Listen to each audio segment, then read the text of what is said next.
But first darkness, the stench was unbearable, an acrid blend of sweat, filth, and despair that clung to the air like a curse.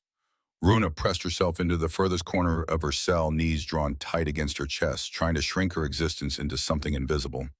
The stone beneath her was cold damp and etched with the claw marks of others who'd lost hope long before her.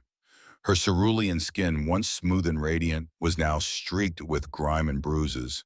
Her crimson hair, once praised by poets and chancellors alike, hung in filthy tangles across her face. Beauty had damned her, branded her as property, in a galaxy where allure was currency and freedom a lie. She was Kelly in a race known across the stars for their elegance, empathy, and luminous presence. But to the slavers, that grace was not sacred, it was inventory. She had been taken as a child, dragged from her mountain village during a raid that left the soil soaked in blood and fire.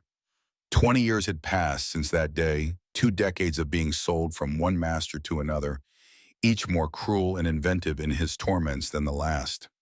She had lived in golden cages and iron boxes, tasted poisoned fruits of false kindness, and known nights where she prayed to die.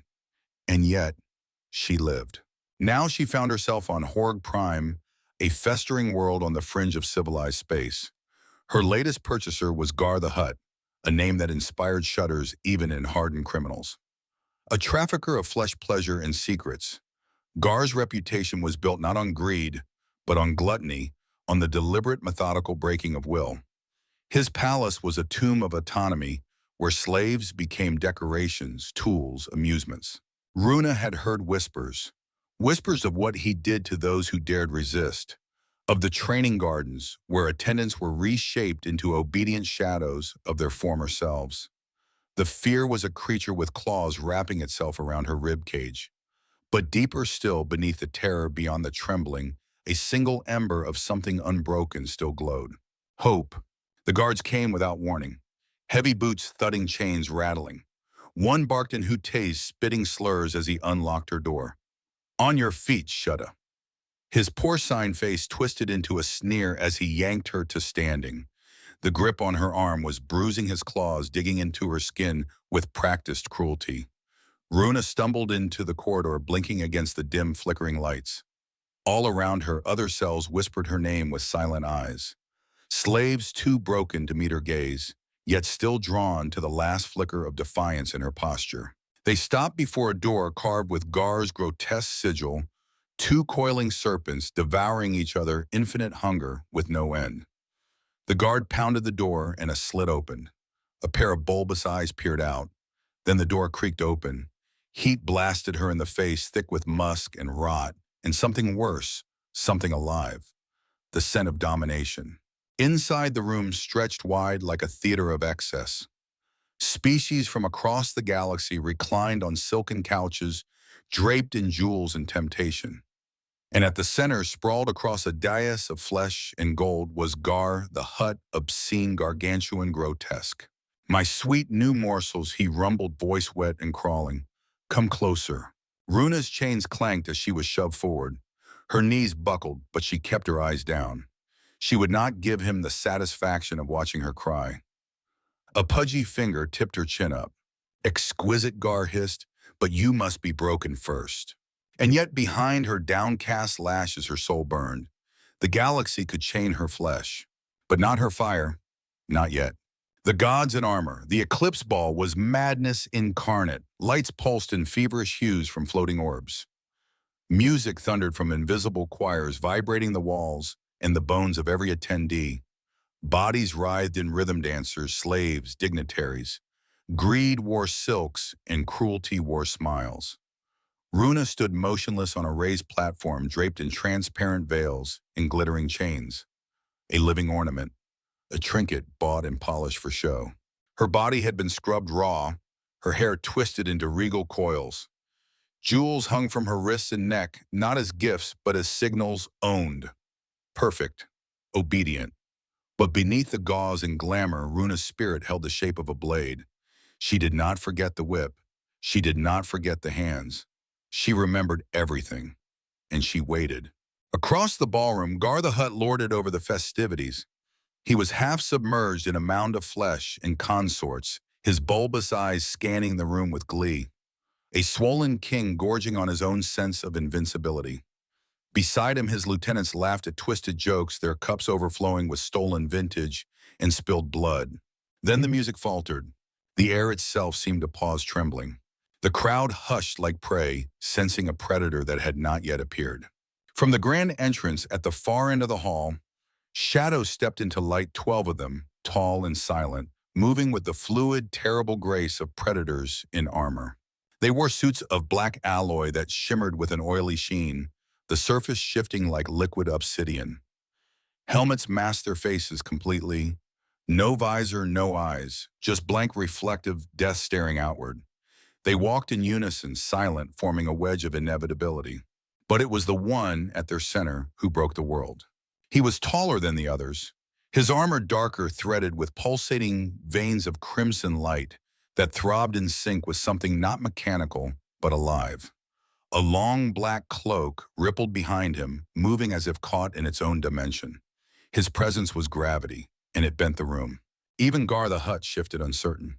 "Who dares interrupt my celebration?" he snarled. The figure stepped forward. "I am Commander Carrick of the Black Legion," came the voice, metallic, layered, inhuman, and ancient. It echoed through bone and soul. "I come bearing an offer from my master Karath the Unyielding." The name dropped like a weapon.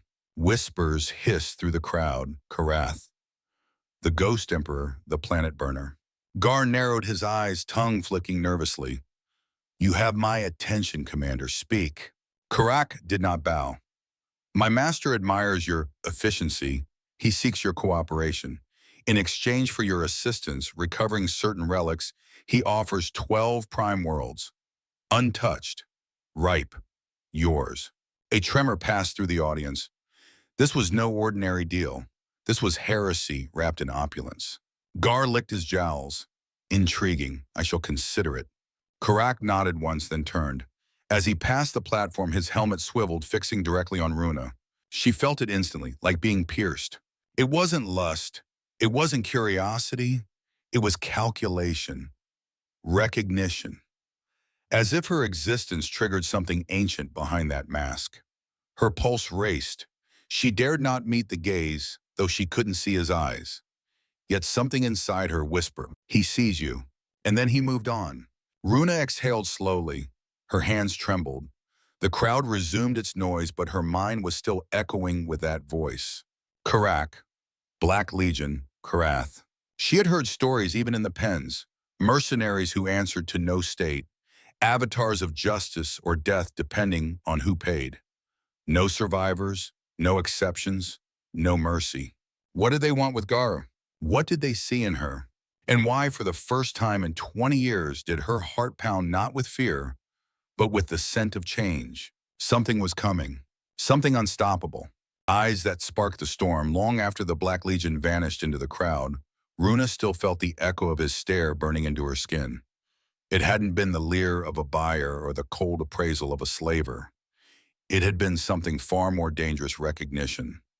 As if Commander Karak had looked beyond her veils, her chains, her bruises, and seen what she was meant to be before fate shattered her. The ball carried on in its grotesque rhythm. The music rose, the dancers spun, the scent of sweat and spice, and wine grew thick. But to Runa, it all became background noise. Her mind churned. What had he seen in her? Why had his presence felt familiar, like a name she had forgotten how to speak? It was madness. She had never met this man, but something ancient had stirred in her bones, something buried so deeply, even the pain hadn't reached it. Karak's voice had been cold, commanding, but not empty. Behind the distortion, she'd heard purpose, and that frightened her more than all the whips and chains ever had.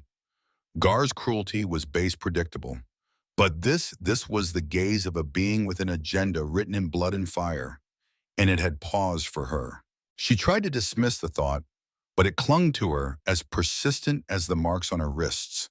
What if he knew something? What if he knew what she didn't? There had always been gaps in her memory.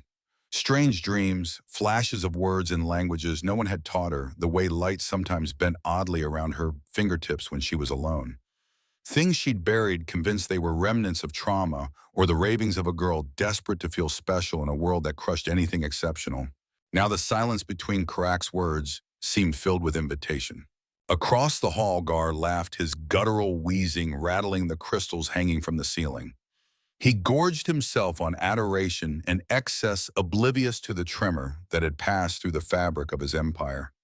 He thought himself a god in a palace of puppets, but gods don't flinch. And Gar had flinched when Karak spoke. Runa lowered her head, hiding a smirk behind her shackles. It wasn't joy, it was something rarer. Anticipation. For 20 years, hope had been her rebellion. She'd nurtured it like a dying ember. Tonight it flickered brighter. She felt the wind shifting, not freedom, not yet, but motion, movement in the dark, the kind that precedes a storm. She looked up just once, scanning the crowd, searching for that ripple in black. Karak was gone, but the damage was done. She had been seen. And in a galaxy where slaves were meant to be invisible, being seen was the first act of war. Fire in the surgeon's blade. The gardens were not gardens at all. They were arenas wrapped in perfume and illusion. Hidden behind silken walls and false tranquility, they pulsed with screams swallowed by music, with pleasure rooms that birthed nothing but obedience and trauma. It was here that Runa was taken, dragged by the arm like cattle, her feet slipping on mosaic tiles slick with sweat and spilled wine. Varlo, the Duros overseer, moved with clinical purpose. His long, thin fingers twitched with anticipation, his blue skin gleaming like the blade of a surgeon. "You resist little fire," he purred as he chained her to a stone pillar in the center of a secluded grove. "Good. The master enjoys a challenge, but in the end you'll burn all the same."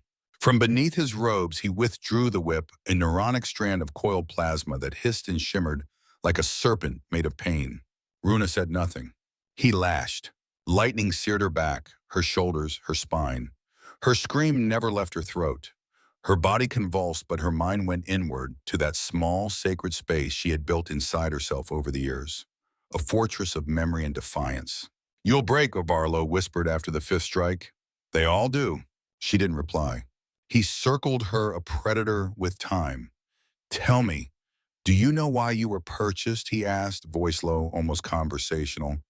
"Do you believe it was your beauty, your bloodline? No. There's something inside you, girl.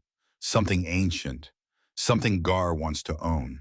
Runa's head snapped up, her breath ragged. "What are you talking about?" Varlo smiled, his teeth long and needle-like. "You were glowing when Karak looked at you. Didn't you feel it? That was no accident. There's a reason even the Black Legion paused for you." The next lash came without warning, splitting her shoulder open. Her body cried, but her mind burned brighter. She had felt it. That spark. That shift. Like the world had noticed her. "You are more than you know," Varlo whispered, "and we will carve it out of you slice by slice until there's nothing left but the shape Gar wants." But in the pit of agony, something clicked. The pain sharpened her, not dulled. She wasn't breaking. She was awakening. She saw in the flicker of her mind's eye shadows of a past, not her own armies, marching under twin moons, a silver spear raised to the stars, a throne of light and abandoned in fire. Visions. Memories. The whip struck again, but this time she watched it from a distance. Pain was no longer the master. She was. Varlo leaned in, unaware. "Almost ready, aren't you?" Runa smiled. It was faint, but it was real. He recoiled, confused. She had just declared war, and he hadn't even noticed. The harvest of the Black Empire. The eclipse ball raged on in its grotesque glory. From balconies to banquet halls, the elite of 100 worlds laughed, drank, and indulged themselves in the illusion of control. Gar the Hutt sat enthroned at the center of it all, bloated and triumphant, as if no power could ever reach him. He basked in the sound of false loyalty, cheers, songs, moans of submission. And then the music died. Not fade, it stopped. A piercing, unnatural silence fell, a breath before the scream. The scream came from the western atrium, a sharp, strangled shriek. A ripple of movement followed guests, turning, murmuring, shifting uneasily. Another scream, then another. Panic ignited like sparks on dry grass. From every entrance they poured in. Black Legion, silent shadows wrapped in armor that drank the light. They moved in fluid precision, as if the entire strike had been choreographed long before anyone entered the hall. They didn't shout. They didn't warn. They simply acted. Every guard that moved to intercept them fell before weapons even cleared their holsters. Tranquilizer darts, neural disruptors, pulse knives, each target dropped without fanfare. No wasted motion, no mercy. One leapt from a balcony landing with feline grace, baton humming with energy. He cleared a path through 3 guards in a blur. Another fired twin stun bolts that arced between dancers and diplomats, dropping bodies in perfect symmetry. They weren't soldiers. They were surgeons of war. On her platform, Runa froze, heart-pounding, breath shallow. Her chains rattled as she scanned the chaos. And then she saw him. Commander Karak moved through the fray like gravity itself, calm, deliberate, absolute. His crimson-veined armor pulsed with every step. In one hand, he held a baton's crackling core. In the other, he gestured, and walls of resistance crumbled. His movements were not aggressive. They were inevitable. And then he looked at her. Everything slowed. Even the scream seemed to blur as that unseen gaze found her once more. He raised a hand directly toward her. A command. Runa's pulse stuttered. The soldiers moved instantly. A trio of armored warriors peeled from the fight and beeline toward the dais. Gar roared, "Protect me. Stop them. Do something, you worms." His sycophants, his court of cowards, formed a trembling wall around him. But they were flesh, and the Legion cut through flesh like a scalpel through silk. The dais became a slaughterhouse of silence. No theatrics, just black armor, precision weapons, and the quiet end of tyranny. Runa's chains trembled. Was this real? Was this the end? Then the ground shook. A low rhythmic pounding like drums from hell. She turned. From the sky descended ships, Legion drop craft, sleek black vessels shaped like raptor beaks. They didn't land. They claimed. Touching down with perfect alignment across the palace grounds, they deployed more soldiers, silent, disciplined. Each squad swept outward, forming a net that no soul would escape. A ramp lowered from the largest ship. Out stepped a human, tall, broad-shouldered, cloaked in a command presence that rivaled Karak's. His eyes swept the carnage with cold efficiency, silver hair, storm-colored gaze. A man built for war. He didn't look at Gar. He looked at her. Their eyes met, and for the first time in 20 years, Runa felt seen not as property but as a person. That look broke her. It stitched her back together in the same heartbeat. He said nothing, just nodded and moved. The chaos blurred. Slavers were disarmed and shackled. Greedy barons wept like children. Courtesans fled or fainted. No shot was wasted. No scream acknowledged. Only justice. Karak stepped aside as the new figure approached the dais. The man ascended slowly, gaze locked on Runa. And when he reached her, he spoke. "I'm Sergeant Kade Decker, Terran Special Forces." His voice was deep, clear, like stone and thunder. "What's your name?" Runa stared. She wanted to cry, to scream, to fall. But she answered. "Runa." His smile was soft, warm. "You're safe now, Runa." And in the ash of the old world, a new one began to bloom. When two universes collide, the air between them shimmered not with heat, but with something unseen. A current, a tension. As if two galaxies had realigned for the briefest moment, placing Runa and Kade Decker on the same axis of fate. Kade reached for her shackles. A faint hiss escaped as magnetic locks released, falling to the floor, with a finality that echoed like thunder in her ears. His gloved fingers brushed her wrists, gentle, careful, yet she flinched. Not from pain, but from the jolt. It wasn't electricity, it was recognition. A current that passed from skin to soul. Their eyes locked again, and in his storm-colored gaze she saw no pity, only respect. "You're not broken," he said, voice low. "They didn't take you." Something inside her cracked, and light spilled through. She had been called 1,000 things, property, hoard, decoration, pet. But not this, not whole, not seen. Tears threatened, but she blinked them back. She wouldn't collapse now, not in front of this man, this stranger who felt more real than anything she'd known in years. Behind them, the Legion continued their silent operation. Slavers were rounded up, scanned, tagged, restrained. Drones scanned for contraband and smuggled tech. All done with surgical efficiency, but Runa barely noticed. Her entire universe had narrowed to the man in front of her. "You came for all of us," she whispered. Kade nodded, "Every last one." And me. Something flickered in his eyes, a truth too early to speak, but it was there. You especially, he said. That wasn't protocol. That wasn't scripted. That was real. And Runa felt the weight of change she'd worn for 20 years finally slip away, not from her wrist, but from her spirit. I don't understand what's happening, she admitted. He smiled, warm and patient. You don't have to. Not yet. Just know this, your life is yours again. No one touches you without permission. No one decides your worth but you. It was too much. Too big. Too free. But it wasn't a lie. Not in his voice. Not in those eyes. She nodded slow, fragile, like a baby bird learning it had wings. He held out his hand. Come on, let's get you out of here. She hesitated, then placed her fingers in his. They closed around hers, not tight, not possessive, secure, like an anchor in a sea that had tried to drown her. And the moment they touched, she felt it again. That current. That unspoken force neither of them could name yet, but both understood. This wasn't just rescue. This was collision. Two souls thrown across the stars, forged in pain and survival, now orbiting each other with a gravity that couldn't be denied. And though neither of them said the word, destiny had just whispered its name. The second door of freedom, the doors to the Great Hall, hung shattered behind her, their gilded surface scorched and torn, no longer barriers but broken symbols of a regime undone. Runa stepped into the open air, escorted by Kade, his presence a silent shield beside her. Around them, the once mighty palace of Gar the Hutt had become a graveyard of indulgence, a battlefield littered with silk-shattered goblets, and the groans of tyrants learning what it meant to kneel. The slaves, no. The survivors were gathering in the courtyard, blinking into the sunlight, as if waking from collective amnesia. Some clung to one another, still in disbelief. Others stood alone, trembling, uncertain whether this moment was a dream or a trap. And some, like Runa, walked on bare feet, silent, deliberate, as if relearning the motion of freedom with every step. The moment should have felt triumphant. Instead, it felt hollow, vast, as if the world had suddenly become too big for her skin. For so long, her identity had been survival. Now, it was choice.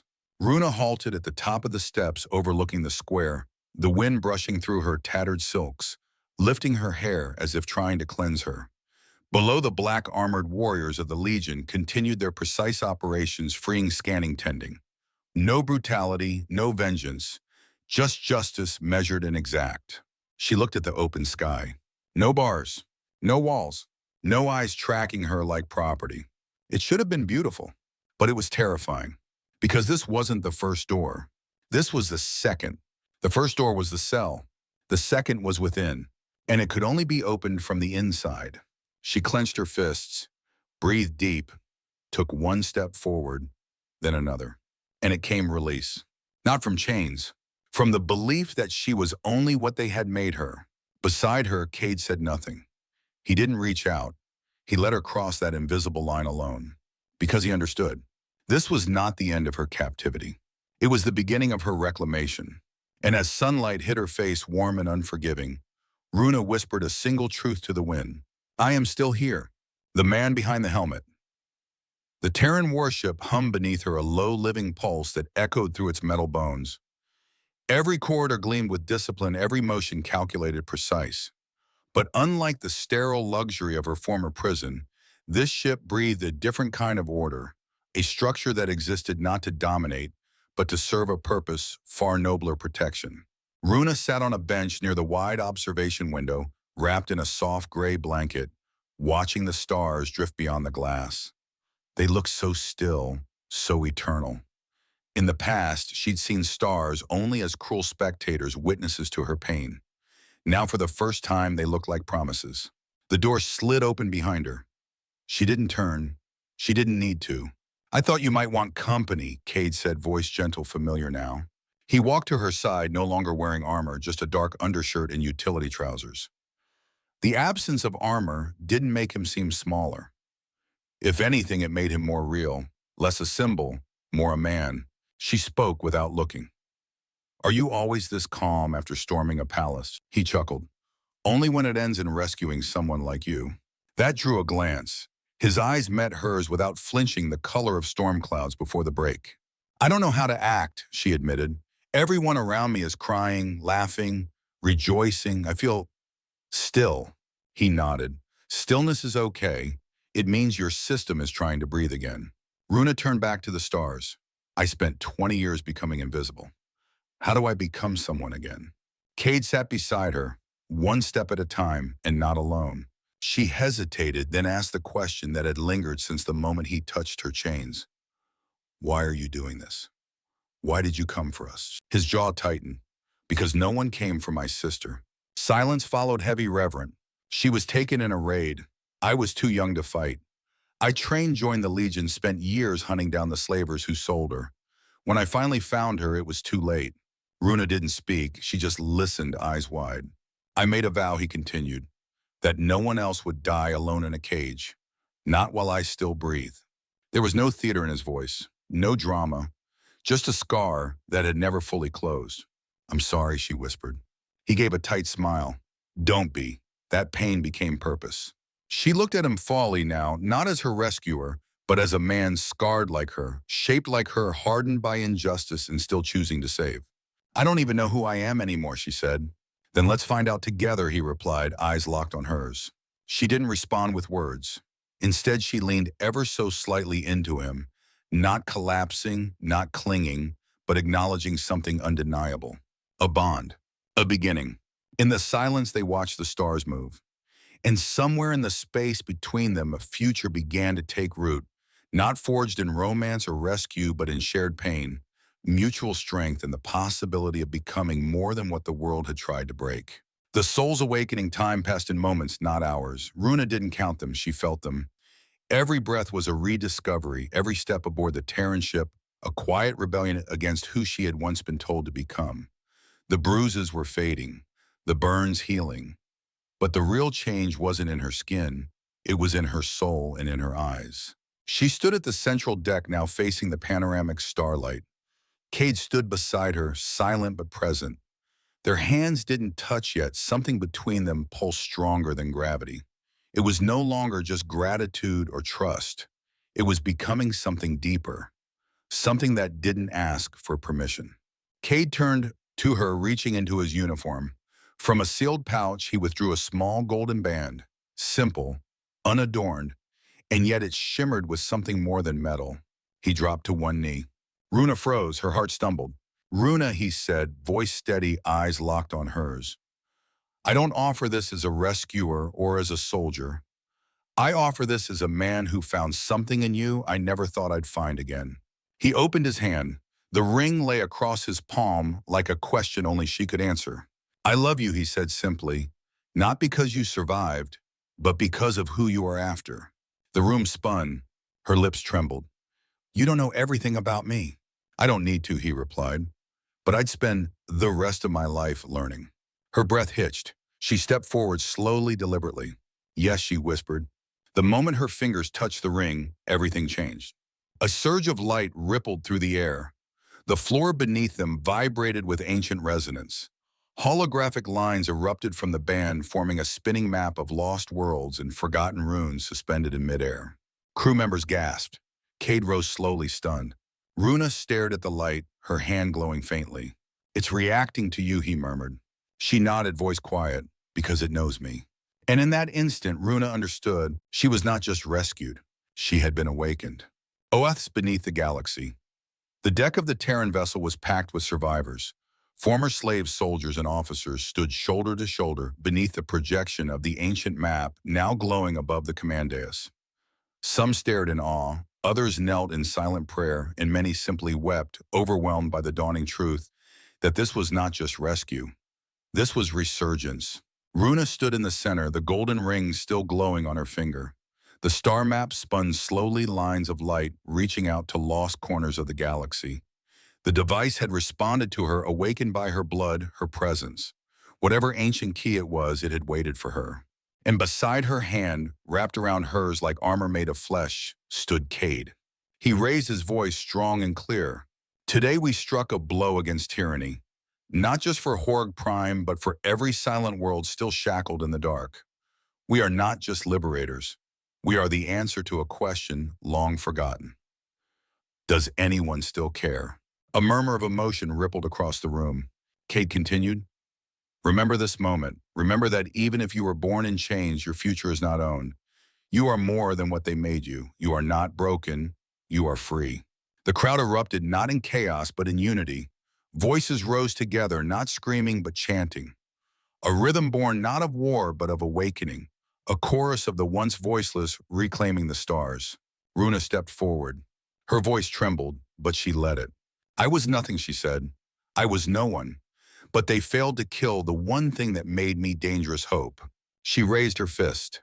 From this day forward, I will not run. I will not hide. I will fight for those still trapped where I once stood. And the room roared in answer. In that moment, Runa and Kade were no longer just a soldier and a survivor. They were symbols. They were oath-bearers beneath a galaxy that had nearly forgotten how to believe. Departure into destiny. The hangar bay pulsed with energy, engine hums, boot steps, voices crackling through comms. It was no longer a military station. It had become a place of transformation. Refugees, once slaves, now stood taller. Armor was being fitted, med packs distributed. Children stared wide-eyed at stars they'd never thought they'd see again. The air was thick with motion, not chaos, but momentum. Forward, always forward. Runa stood at the threshold of her new ship, the projection of the ancient star map still rotating above the loading docks. The ring on her finger glowed with quiet resonance, its pulsing light matching her own heartbeat. It had chosen her, or perhaps it had always been waiting. Beside her stood Kade, arms crossed, calm but alert, as always. His eyes weren't on the map or the soldiers or the war council at the far side of the bay. They were on her. You're really going, he said softly. She nodded. There's more out there. More places like Horg Prime, more people waiting to be freed. He handed her a data pad, his fingers brushing hers. Coordinates. We've traced several of the star points from the ring's projection.